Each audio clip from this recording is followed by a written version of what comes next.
ਬੇਬੇ ਸ਼ਿਵੇ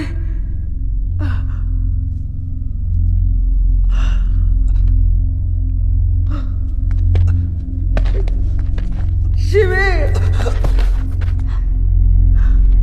ਸਾਲਾ ਅੱਤਵਾਦੀ ਇਹਦੇ ਵਰਗਾ ਨੇ ਪੰਜਾਬ ਦਾ ਮਾਹੌਲ ਖਰਾਬ ਕੀਤਾ ਹੈ।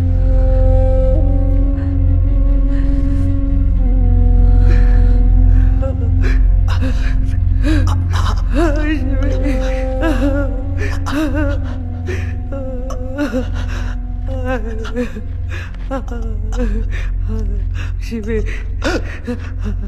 ਪੁੱਤ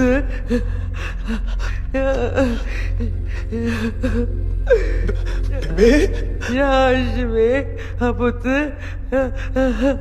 ਸ਼ਿਵੇ ਸ਼ਿਵੇ ਸ਼ਿਵੇ